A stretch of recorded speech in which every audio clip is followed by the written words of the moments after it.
एक गांव में औरतों की चोटी काटने की घटना होने लगी थी। जैसे ही रात होती, एक चुड़ैल अपने हाथ में खंजर लेकर आती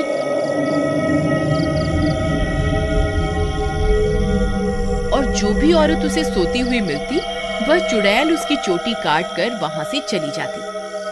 किसी को ये समझ नहीं आ रहा था कि ऐसा क्यों हो रहा है। फिर एक दिन, अरे भगवान, अपने बालों को छुपा कर रखो। पूरे गांव में चोटी काटने की घटना बढ़ती ही जा रही है। कहीं उस चुड़ैल की नजर तुम्हारे लंबे बालों पे चली गई तो वो तुम्हारी चोटी काट कर ले जाएगी। अजी, आपको घबराने की कोई जरूरत नहीं है। किसी चुड़ैल की इतनी हिम्मत कहाँ कि वो मेरी चोटी को हाथ भी लगा सके। अच्छा, ये बात है। जैसी तुम्हारी मर्जी। मेरा काम था तुम्हें होशियार करना। अगर चोटी कट गई तो फिर मेरे पास रोते हुए मत आना। इतना बोलकर भीमा वहां से चला जाता है। फिर रात होने पर वह चोटी काटने वाली चुड़ैल फिर से गांव में आती है। वह अपने शिकार को इधर उधर ढूंढ रही होती है। तभी उसे एक घर की खिड़की से एक औरत सोती हुई दिखाई देती है। वह चुड़ैल उस घर में घुस जाती है और उस औरत की चोटी काट लेती है। जैसे ही औरत की चोटी कटती है, उसकी नींद खुल जाती है।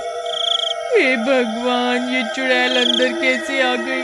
हाय, मेरी चोटी कहाँ गई? अरे मर गई रे, इसने तो मेरी चोटी काट ली। तभी वह चुड़ैल उसकी चोटी को लेकर वहां से उड़ जाती है। तभी वह औरत उसका पीछा करती है, लेकिन वह चुड़ैल अंधेरे में कहीं गायब हो जाती है।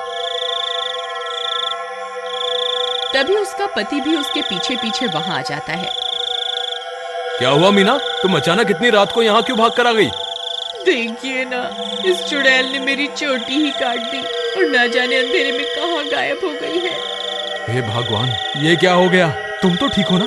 उसने तुम्हें तो कोई नुकसान नहीं पहुंचाया ना? फिर वे दोनों उदास मन से वापस अपने घर आ जाते हैं।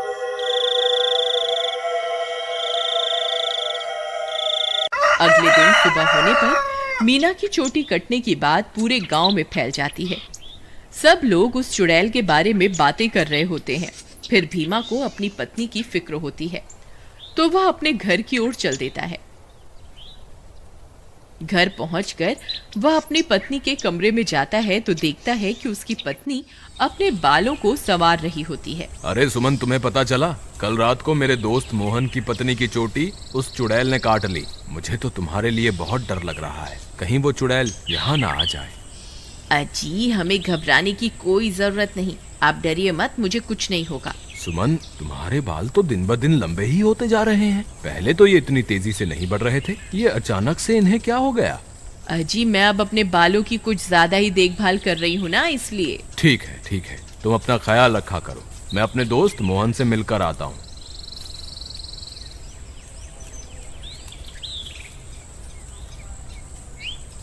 अरे भाई मोहन, तुम कैसे हो? भाभी के बारे में पता चला, सुनकर बहुत दुख हुआ। क्या बताऊं भीमा भाई, जब से मीना की चोटी कटी है उसका तो रो रो कर बुरा हाल है। और बताओ, सुषमा भाभी तो ठीक है ना? अब तुम्हें भाभी का बहुत ज्यादा ख्याल रखना होगा, कहीं चुड़ैल उन्हें अपना अगला शिकार न बना ले। तुम सही कहते हो भाई, मुझे भी बहुत फिक्र हो रही है। ठीक है, अब मैं चलता हूँ। तुम अपना और मीना का ध्यान रखना। फिर इतना बोलकर भीमा वापस अपने घर आ जाता है।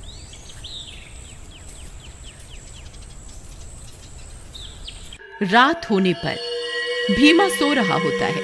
अचानक उसे चीख सुनाई देती है। उसकी नींद खुल जाती है। वह इधर उधर देखने लगता है। सुमन कमरे में नहीं होती। वह बहुत डर जाता है। सुमन, कहाँ हो तुम? सुमन, कहाँ हो तुम? अरे, मैं तो लुट गई, बर्बाद हो गई। ये चुड़ैल तो मेरी चोटी काट कर ले गई। हाय, मैं तो लुट गई। अरे, ये किसकी आवाज है? लगता है चुड़ैल ने फिर से किसी औरत पर हमला कर दिया है। मुझे बाहर जाकर देखना होगा।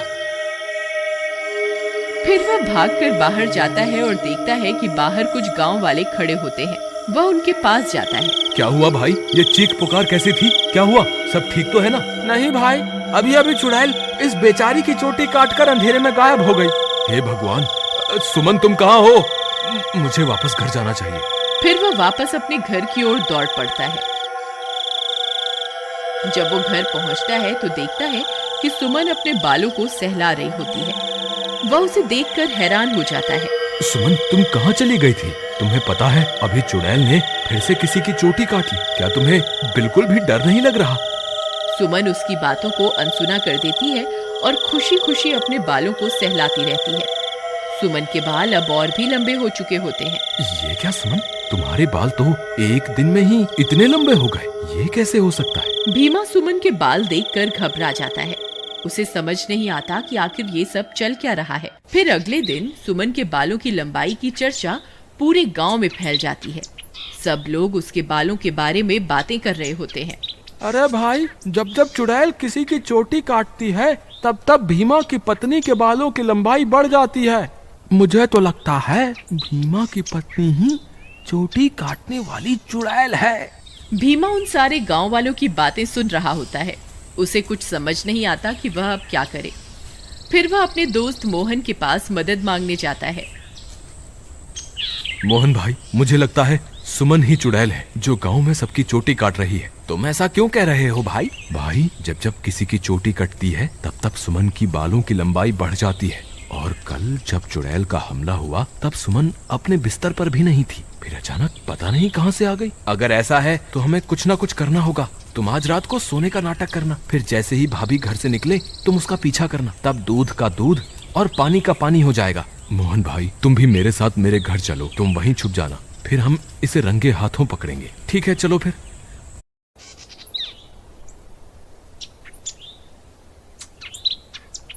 फिर वे दोनों भीमा के घर आ जाते हैं और मोहन अलमारी के पीछे छुप जाता है।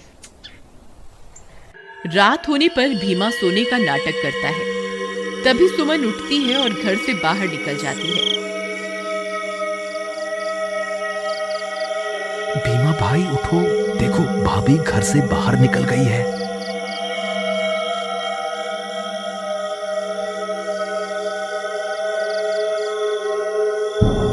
सुमन थोड़ी दूर जाते ही चुड़ैल में बदल जाती है और अपने शिकार की तलाश करने लगती है। भीमा और मोहन की आंखें फटी की फटी रह जाती हैं। भीमा भाई, तुम्हारा शक सही निकला, तुम्हारी बीवी तो चुड़ैल निकली। मोहन भाई, अब क्या करें? ये जरूर अपने शिकार की तलाश में निकली होगी। अगर हमने इसे नहीं रोका तो आज ये फिर से किसी की चोटी काट लेगी। लेकिन भीमा भाई, भाभी सबकी चोटियां क्यों काट रही है? मुझे क्या पता भाई, जब तू अपनी भाभी से मिलेगा तो पूछ लियो। चलो इसका पीछा करते हैं। थोड़ी दूर उसका पीछा करने पर चुड़ैल एक जगह पर रुक जाती है। फिर वह इधर उधर अपने शिकार की तलाश करने लगती है। तभी चुड़ैल की नजर एक घर पर पड़ती है और वह उस घर में घुस जाती है। वहां उसे एक औरत सोती हुई दिखाई देती है। भीमा भाई, भाभी तो एक घर में घुस गई, अब क्या करें? अरे बेवकूफ, ये भाभी भाभी क्या लगा रखा है? इस वक्त वो तेरी भाभी नहीं है, वो एक चुड़ैल है। चलो हम भी इसके पीछे चलते हैं। अरे वाह, इसके बाल तो बहुत लंबे हैं। आज इसे ही अपना शिकार बनाऊंगी। तभी भीमा और मोहन वहां पहुंच जाते हैं। रुक जाओ भाभी, मैं आपको ऐसा नहीं करने दूंगा। ए चुड़ैल, वहीं के वहीं रुक जा, नहीं तो तुझे जान से मार देंगे। देखो सुमन, तुम ये ठीक नहीं कर रही हो, तुम्हें अभी के अभी ये सब रोकना होगा। ए मूर्ख इंसान, मैं कोई तेरी सुमन नहीं हूँ, मैं एक चुड़ैल हूँ। बस मुझे थोड़े और बालों की जरूरत है, फिर मैं महाशक्तिशाली बन जाऊंगी। फिर हर तरफ सिर्फ मेरा ही राज होगा। भीमा भाई, तुम इसे बातों में उलझाओ, मैं पीछे से जाकर इसकी चोटी काट दूंगा। फिर भीमा चुड़ैल को अपनी बातों में उलझाता है। तभी मोहन चुपके से चुड़ैल के पीछे पहुंच जाता है और उसकी चोटी काट देता है। अरे मर गई रे, ये तूने क्या कर दिया? मेरे सारे कराए पर पानी फेर दिया। चोटी कटते ही चुड़ैल की सारी शक्तियां खत्म हो जाती हैं और सुमन चुड़ैल के चंगुल से आजाद हो जाती है। अरे भाभी, आप वापस आ गई? मोहन भैया, आपका बहुत बहुत धन्यवाद। आपकी वजह से मुझे इस चुड़ैल से मुक्ति मिल गई। भीमा भी अपनी पत्नी को वापस पाकर खुश हो जाता है और वे दोनों फिर से एक साथ रहने लगते हैं। इस तरह गांव वालों को चोटी काटने वाली चुड़ैल से छुटकारा मिल जाता है और सब गांव वाले हंसी खुशी रहने लगते हैं।